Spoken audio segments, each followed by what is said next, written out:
In the previous video, I showed you how to grant somebody access to your site by adding them into one of these groups here, and I also explained how each of these groups has a permission level associated with it. In this video, I'm just going to show you a bit more about what permission levels are and how to manage them. So we'll see here that the members group has the edit permission level associated with it. But what is that edit permission level? If you look at the top here, there's a link to permission levels, and if you click on that, you'll see the permission levels that you have available to you, and you can see that you can create one and delete if you want. I'll show you what that means.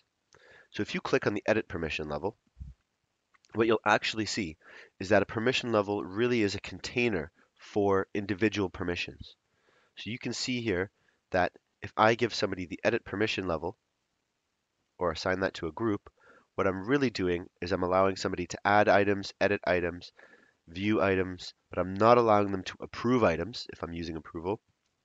I'm also not allowing them to create subsites, manage a website, create groups.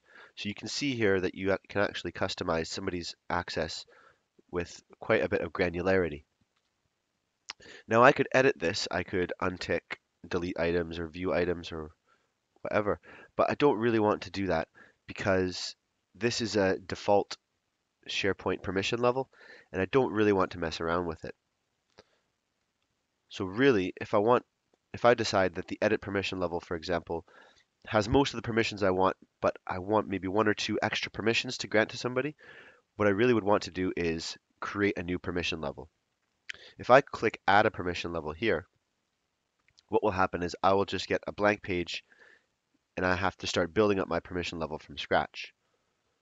Now that might be good, but if I decide that I already like the edit permission level, for example, and I just want to slightly modify it, I'll click on that permission level, and if I scroll to the bottom, I can see I have this ability to copy the permission level.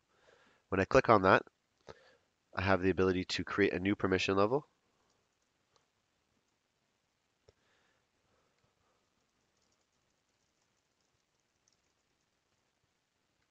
Usually in the description, you would give a quick description of what you're actually clicking on the permission level. And I can add a couple extra individual items. I want to give somebody approve item access, and I want somebody to manage permissions, for example. Now when I save that, I can see my new permission level is here. And if I go back, obviously if I want to, I can delete the permission level, but I don't because I just created it. If I go back to site permissions, I can see that I have the ability to grant somebody permissions, and my new permission level is available here.